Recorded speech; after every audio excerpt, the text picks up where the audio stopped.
Assalamualaikum warahmatullahi wabarakatuh. Salam semangat. Semoga kita semua dalam keadaan sehat dimanapun berada. Selamat berjumpa kembali dalam Ujar, Unpam Mengajar. Saya Ivan Putranto, dosen dari Program Studi Manajemen S1 Fakultas Ekonomi dan Bisnis Universitas Pamulang, akan menemani sahabat Unpam dalam membahas materi pada mata kuliah Komunikasi Bisnis dengan topik Etika Komunikasi Bisnis. Pada episode kali ini, materi utama yang akan kita pelajari yaitu yang pertama, unsur pokok dalam etika, peran etika, etiket, dan hakikat etika. Yang kedua, faktor yang mempengaruhi pembentukan etika, perspektif etika komunikasi, dan prinsip etika komunikasi dalam bisnis. Materi ini akan disajikan sampai 30 menit ke depan, jadi jangan sampai terlewatkan. Tonton terus Sasmita Jaya Televisi, berbagi untuk negeri.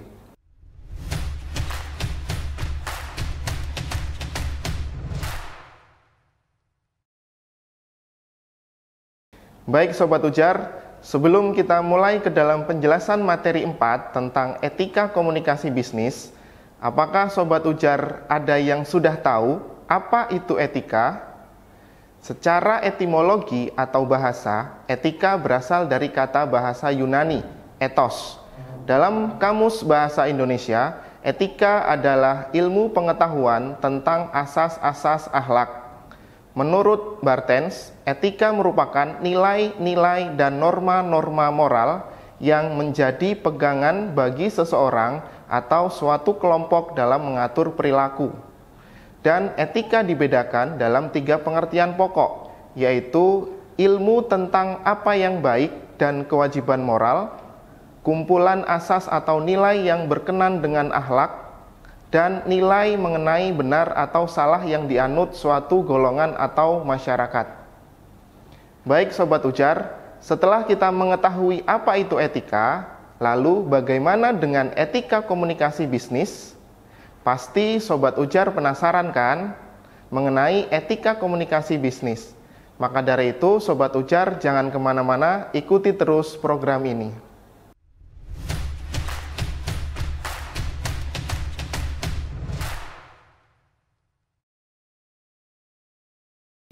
Kembali lagi bersama saya Ivan Putranto dalam program Ujar, Unpam Mengajar.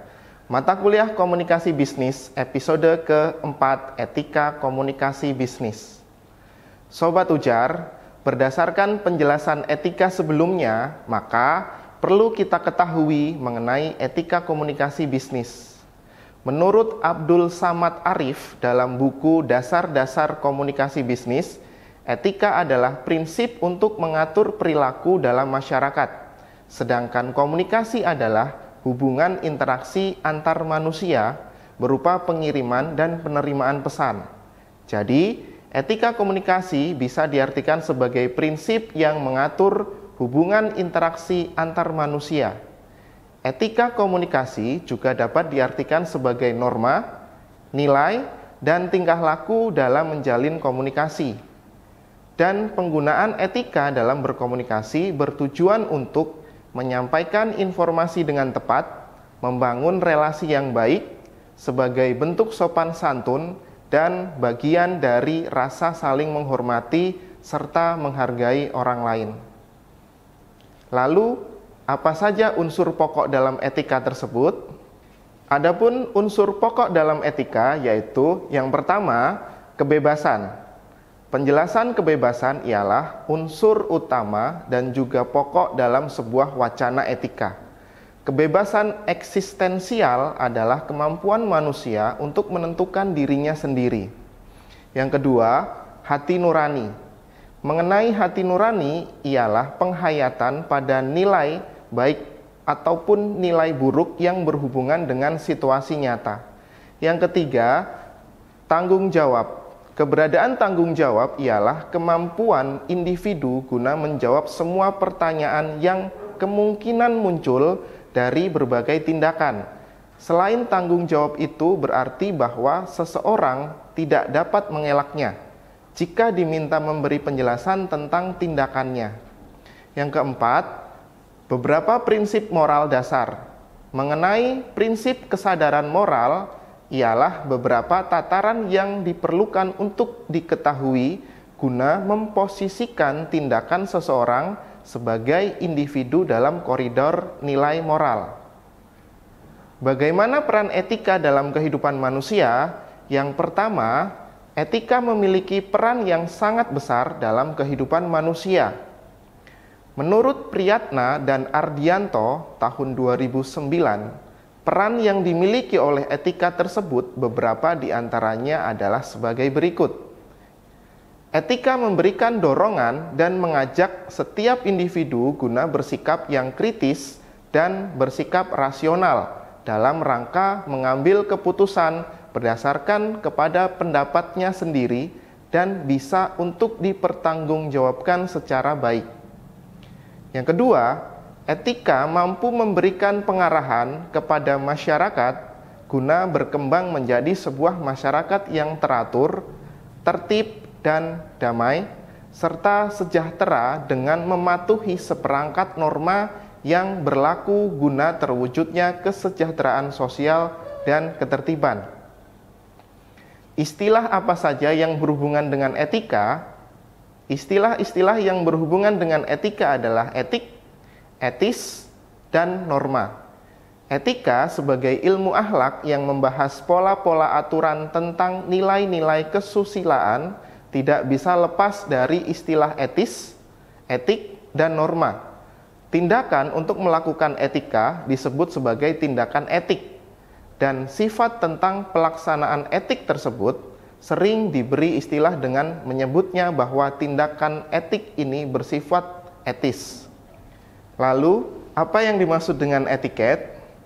Etiket menurut Kamus Besar Bahasa Indonesia adalah selembar kertas yang tertulis nama dan lainnya yang diletakkan pada kotak. Sedangkan pengertian kedua adalah aturan sopan santun dalam pergaulan. Ketika etiket mempunyai persamaan kata dengan kata tata krama, tata sopan santun, dan peraturan sopan santun, serta tata cara tingkah laku yang berakibat menyenangkan. Sangat erat kaitannya dengan hubungan antara Anda dan orang lain, sehingga bisa diartikan bahwa etiket adalah sebuah peraturan terkait sopan santun, serta bagaimana pergaulan seseorang dalam kehidupan masyarakat. Dilihat dari artinya, bisa disimpulkan bahwa etiket hanya berlaku untuk pergaulan dan akan terjadi ketika seseorang di sekitar kita. Namun, perlu ditekankan bahwa etiket yang dimiliki seseorang dapat menghubungkannya dengan orang lain di sekitarnya, sehingga etiket akan sangat berpengaruh pada peraturan terkait sopan santun dalam pergaulan, serta menentukan bagaimana hidup di tengah masyarakat. Dari penjelasan tersebut dapat ditarik benang merah jika etiket erat dengan perbuatan, kebiasaan adat, serta cara tertentu yang bisa menjadi panutan dalam kelompok masyarakat. Apa persamaan dan perbedaan antara etika dan etiket? Antara etika dan etiket terdapat persamaan, yaitu sebagai berikut. Etika dan etiket menyangkut perilaku manusia. Kedua-duanya mengatur perilaku manusia secara normatif, artinya memberi norma bagi perilaku manusia. Adapun perbedaan etika dan etiket yaitu, pada etika yang pertama, etika tidak terbatas pada cara dilakukannya suatu perbuatan, tetapi etika memberi norma tentang perbuatan itu sendiri. Apakah perbuatan itu boleh dilakukan atau tidak? Yang kedua, etika selalu berlaku baik ada saksi maupun tidak. Sekalipun tidak ada orang yang melihatnya, etika tetap berlaku dan diterapkan. Yang ketiga, etika bersifat absolut. Ketika berbicara tentang etika, maka apa yang kita bicarakan adalah apa yang ada di dalam diri manusia itu, bukan apa yang ada di luar diri manusia. Sedangkan pada etiket, yang pertama, etiket menyangkut cara suatu perbuatan harus dilakukan manusia. Yang kedua, etiket hanya berlaku dalam pergaulan. Dan yang ketiga, etiket bersifat relatif. Lalu, apa hakikat dari etika tersebut? Etika secara terminologi berarti pengetahuan yang membahas baik buruk atau benar tidaknya tingkah laku manusia, serta menyoroti kewajiban-kewajiban manusia. Namun, lambat laun pengertian etika berubah. Seperti sekarang, yaitu di mana etika adalah suatu ilmu yang membicarakan masalah perbuatan atau tingkah laku manusia, mana yang dapat dinilai baik dan mana yang dapat dinilai buruk, dengan memperlihatkan amal perbuatan manusia sejauh yang dapat dicerna oleh akal pikiran. Dan etika sebagai ilmu yang menyelidiki tentang tanggapan kesusilaan atau etis, yaitu sama halnya dengan membicarakan moral. Manusia disebut etis adalah manusia secara utuh dan menyeluruh mampu memenuhi hajat hidupnya dalam rangka asas keseimbangan antara kepentingan pribadi dengan pihak lainnya, antara rohani dengan jasmaninya, termasuk di dalamnya membahas nilai-nilai atau norma-norma yang dikaitkan dengan etika. Etika dibagi menjadi dua, yaitu yang pertama adalah etika deskriptif, yaitu etika yang menelaah secara kritis dan rasional tentang sikap dan perilaku manusia, serta apa yang dikejar oleh setiap orang dalam hidupnya sebagai sesuatu yang bernilai. Yang kedua, etika normatif, yaitu etika yang menetapkan berbagai sikap dan perilaku yang ideal dan seharusnya dimiliki oleh manusia, atau apa yang seharusnya dijalankan oleh manusia dan tindakan apa yang bernilai dalam hidup ini. Lalu, faktor apa saja yang mempengaruhi pembentukan etika tersebut? Pada prinsipnya, faktor-faktor yang mempengaruhi pembentukan etika ditentukan oleh faktor internal dan faktor eksternal, yaitu yang pertama adalah faktor internal, yaitu keadaan dari manusia itu sendiri yang meliputi kognitif atau pemahaman ajaran agama dan kecerdasan, latar belakang afektif atau motivasi, minat, sikap, konsep diri, dan kemandirian. Yang kedua adalah faktor eksternal, keadaan yang berasal dari luar diri manusia, yang meliputi pendidikan di lingkungan keluarga, pendidikan sekolah, dan lingkungan masyarakat. Salah satu aspek yang turut memberikan saham dalam terbentuknya sikap dan perilaku manusia adalah faktor lingkungan. Dan terdapat 4 hierarki etika, yaitu yang pertama adalah moralitas pribadi. Moralitas pribadi adalah istilah untuk prinsip-prinsip dan aturan-aturan yang secara pribadi hidup dan diyakini oleh individu-individu sebagai benar dan sehat secara moral. Yang kedua adalah etika profesi. Etika profesi adalah prinsip-prinsip pedoman yang diikuti atau diharapkan untuk diikuti oleh orang-orang dalam suatu profesi tertentu, di mana setiap profesi memiliki seperangkat aturan, peraturan, dan prinsipnya sendiri. Yang ketiga adalah etika organisasi. Etika organisasi adalah standar yang membahas perilaku manusia, dipromosikan dan dipatuhi oleh organisasi dan bisnis.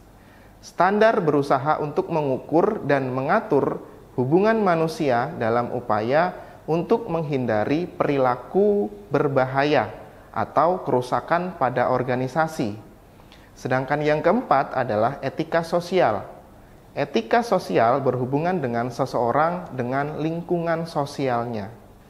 Ada 7 perspektif etika komunikasi, yaitu yang pertama, perspektif politik ada 4 penilaian. Bagian A, penghormatan atau keyakinan akan wibawa dan harga diri individual. Yang B, keterbukaan atau keyakinan pada pemerataan kesempatan. Yang C, kebebasan yang disertai tanggung jawab. Yang D, keyakinan pada kemampuan setiap orang untuk memahami hakikat demokrasi. Kedua, perspektif sifat manusia. Sifat manusia yang paling unik adalah kemampuan berpikir dan kemampuan menggunakan simbol. Etika komunikasi dinilai dari kriteria. Yang A, maksud si pembicara. Yang B, sifat dari cara-cara yang diambil. Dan C, keadaan yang mengiringi. Sedangkan yang ketiga, perspektif dialogis. Komunikasi insani bukanlah jalur satu arah, melainkan transaksi dialog dua arah. Dalam hubungan dialogis, sikap dan perilaku setiap partisipan komunikasi ditandai oleh kualitas seperti kebersamaan, keterbukaan hati, kelangsungan, kejujuran, dan lainnya. Yang keempat, perspektif situasional. Faktor situasional adalah relevansi bagi setiap penilaian moral. Yang kelima, perspektif religius. Kitab suci atau habit religius dapat dipakai sebagai standar mengevaluasi etika komunikasi. Yang enam, perspektif utilitarian. Standar utilitarian untuk mengevaluasi cara dan tujuan komunikasi dapat dilihat dari adanya kegunaan, kesenangan, dan kegembiraan. Yang ketujuh, perspektif legal. Perilaku komunikasi yang legal sangat disesuaikan dengan peraturan yang berlaku dan dianggap sebagai perilaku yang etnis. Adapun fungsi etika komunikasi yaitu yang pertama, berfungsi sebagai landasan moral. Yang kedua, mempermudah proses penyampaian pesan. Yang ketiga, sebagai panduan manusia dalam berkomunikasi. Dan penggunaan etika dalam berkomunikasi bertujuan untuk menyampaikan informasi dengan tepat, membangun relasi yang baik sebagai bentuk sopan santun dan bagian dari rasa saling menghormati serta menghargai orang lain. Etika komunikasi dalam bisnis memiliki 4 prinsip utama, yaitu prinsip saling menguntungkan. Artinya, setiap kegiatan bisnis yang dilakukan harus menguntungkan atau memberi manfaat bagi seluruh pihak yang terlibat. Yang kedua, prinsip kejujuran. Kejujuran sangat penting dalam berbagai aspek, termasuk bisnis. Prinsip kejujuran menjadi etika utama yang harus selalu diterapkan, tidak hanya ke mitra bisnis saja, namun juga ke pelanggan dan di internal perusahaan. Yang ketiga, prinsip otonomi. Pelaku bisnis harus bisa dan mampu mengambil keputusan yang tepat. Keputusan ini tidak boleh bertentangan dengan etika bisnis atau peraturan yang berlaku. Kata lainnya, pebisnis harus mengambil keputusan sesuai dengan etika bisnis dan peraturan hukumnya. Yang keempat, prinsip keadilan. Artinya, seluruh pihak yang terlibat dalam bisnis harus mendapatkan hak dan perlakuan yang sama. Adapun contoh penerapan dari etika bisnis itu sendiri yaitu, yang pertama, menyebutkan nama klien dengan baik. Yang kedua, hadir tepat waktu saat janji bertemu. Yang ketiga, berdiri saat berkenalan. Yang keempat, tidak segan mengucapkan terima kasih. Dan yang kelima, selalu bersikap sopan.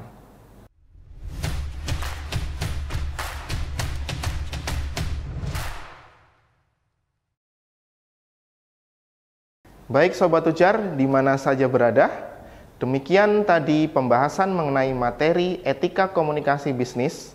Sekarang, supaya pemahaman Sobat Ujar lebih dalam, saya punya tugas untuk Sobat Ujar kerjakan. Yang pertama, sebutkan unsur-unsur pokok dalam etika. Yang kedua, jelaskan peran etika dalam kehidupan manusia. Dan yang ketiga, berikan contoh dari etika bisnis. Nah, Sobat Ujar, silahkan kalian kerjakan tugas tersebut agar Sobat Ujar tidak lupa dengan materi yang sudah kita bahas tadi.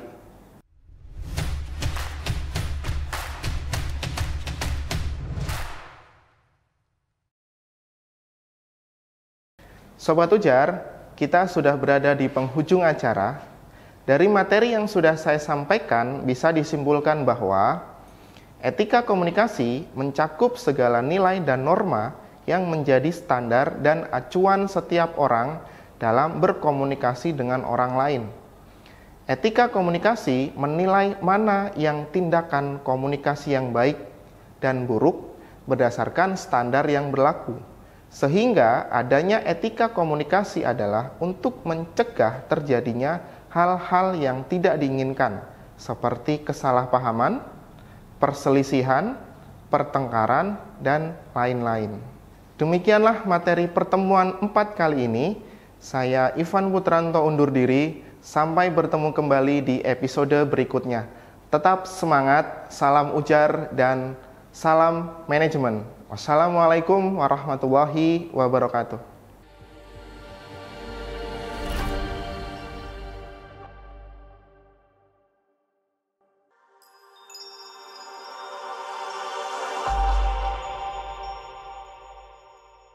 Saya biaya gedong? Iya. Saya biaya pendaftaran? Iya. 200.000 unggul? Iya.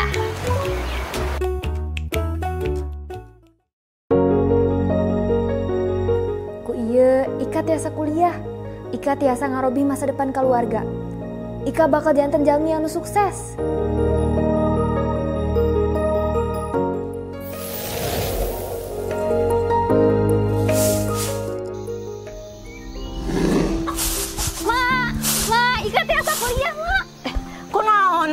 Larian jika dikejar jurik atuh. Mama, Ika tiasa kuliah. Kuliah, Neng. Eta deui. Capek atuh, Neng. Ngopi nganana. Sok atulah, Neng. Keluarga kita teh keluarga miskin, Neng. Emak teh gaduh artos nu seueur. Keur kuliahna Neng. Sok atulah, Neng, dipahami kondisi keluarga ieu teh, Neng. Mak, Ika ge apal kita teh miskin. Tapi dangukeun heula, aya kampus anu biayana mirah pisan. Lamun biaya kampusna mirah, biaya gedongna teh pasti mahal atuh, Neng. Henteu, Mak, teu aya biaya gedongan, gratis. Ulah bohong atuh, Ika. Ya aku Ika make bohong, Mak. Selain teu aya biaya gedong, biaya pendaftaran oge gratis. Angsuran we 200.000. Teu aya biaya pendaftaranna? Iya. Teu aya biaya gedongna? Iya. 200.000 unggul? Iya, Mak. Tiga kieu meureunnya, Neng. Lamun kuliah tidak terputus, angsuran we 200. Nuhun. Manya aya kampus tuh kieu teh, Neng. Aya, ieu Unpam, Universitas Pamulang. Pokona mah marostuan we nya abdi. Abdi hoyong kuliah, jadi jalma anu sukses, sareng ngajak emak jalan-jalan ke tempat anu mah hoyong. Naik haji tiasa, Neng. Biasa atuh, Mak. Pokona mah Ika kuliahnya.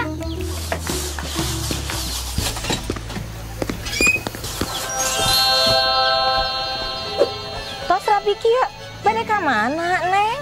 Daftar atuh, Mak, ka Universitas Pamulang. Sareng saha? Nyalira. Teu sieun, Neng? Teu atuh, sareng lerencangan naik mobilna Kang Asep ngajual sayur ka kota. Ika! Jadi daftar ke Universitas Pamulang teu. Buruan hayu. Jadi Keur bekelnya, Nengnya sekolah sing sukses, mak doakeunnya sing jadi orang sukses pokoknya. nuhun, Mak. Hati-hatinya, Nengnya, hati-hatinya. Dadah.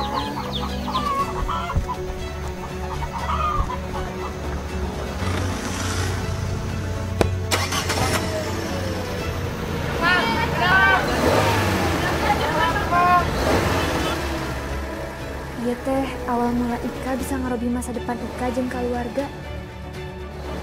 Ika tiasa kuliah.